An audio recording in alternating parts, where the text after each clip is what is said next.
Always make the audience a participant in storytelling and not a victim of it.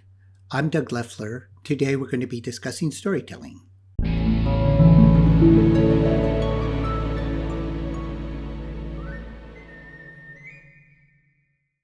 In my first video, I talked about the 3 laws of storyboarding. Make it read, make it work, make it engage, which correlates with the 3 disciplines of the craft: drawing, filmmaking, and storytelling.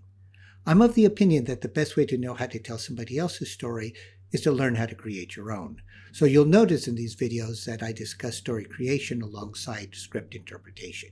I've sketched out some quick storyboards. Imagine there's a young man who eats his lunch on the same park bench every day.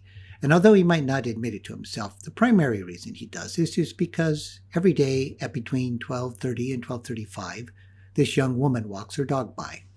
Now imagine that the young woman suddenly stops, leans over, and kisses the young man on the forehead before continuing on her way. We, the audience, like the young man, are a victim of this action.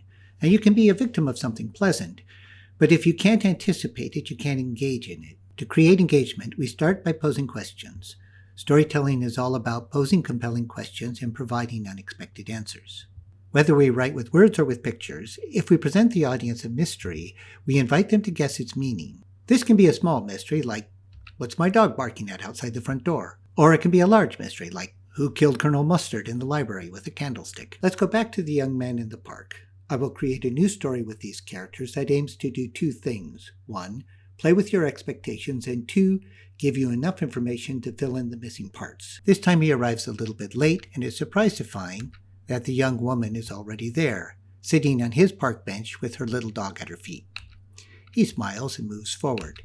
He gestures to the other end of the park bench and says, "May I?" The young woman, not unkindly, says, "It's a public park." The young man sits and begins to eat his lunch, but he steals a glance sideways at the young woman who is minding her own business. He thinks for a moment, has an idea, turns to speak, stops suddenly and looks down. The young woman's dog is now on the park bench wagging its tail. It jumps onto his lap and begins to lick his face.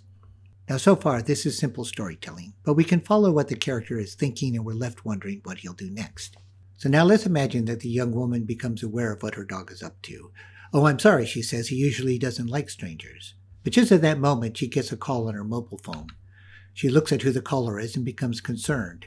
She takes the call, saying, "Why are you calling me?" Now both the young man and the dog are listening as she says, "What, again? I can't keep doing this. It has to be the last time." And she hangs up the phone. The young man asks if everything is all right. She says, "Can I ask a favor?" And he says, "Sure. Watch my dog for me for a few moments. I'll be back in 10 minutes, 15 at the most." And she leaves. The young man looks at his watch. 15 minutes, huh? We cut to a close-up of the watch and we do a time-lapse to several hours later. The young man looks down at the dog and says, "Don't worry, she'll be back before dark." Now we cut to a modest apartment. It's after 9:30 at night, the door opens, and the young man walks in with the dog. I'm going to pause the narrative here. Between those last 2 frames, you did the work for me. I didn't have to show that the young woman never returned. I didn't have to show that the young man, rather than abandon the dog, decided to bring it home with him. You filled in the blanks. Let's look at a practical application, and this time we'll go from something simple to something overblown. A giant monster is destroying a city and kicking up cars. As it stomps down the street, we see a small figure cross the path in front of it. It's a woman with her child. The monster roars. The woman stops suddenly as a car comes crashing down near her. She circles the obstacle and continues on to Kaiju Bunker number 3, where other civilians are sheltering. What we had here was a laundry list of events, and we were pretty much a victim of all of them. But let's rearrange things a little bit and add a few shots. This time let's start with the woman running with her child. She gains into a close-up, and now we cut to her moving POV of the Kaiju Bunker on the other side of the square. We're back on the woman as she hears a roar. We whip pan off of her to reveal the giant monster destroying the city. We cut back to the woman as she gains out of the shot. We cut to the shot of the monster's feet stomping down the street as the woman's crossing in front of it. The monster roars.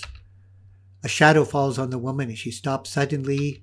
Car comes crashing down very close to her, but she circles around it and continues on to the Kaiju Bunker. This is essentially the same story beats as we had the first time, but now we've given it some dramatic structure.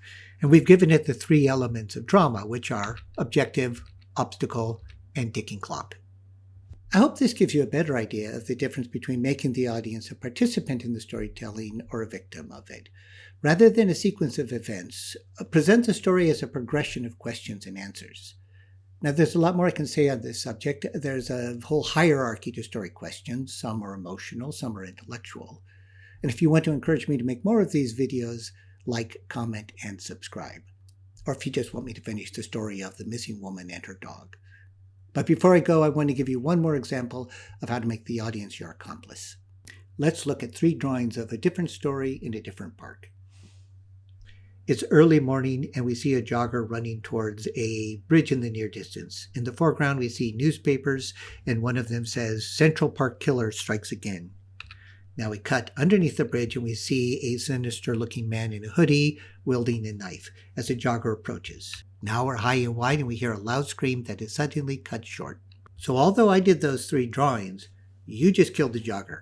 I didn't do it.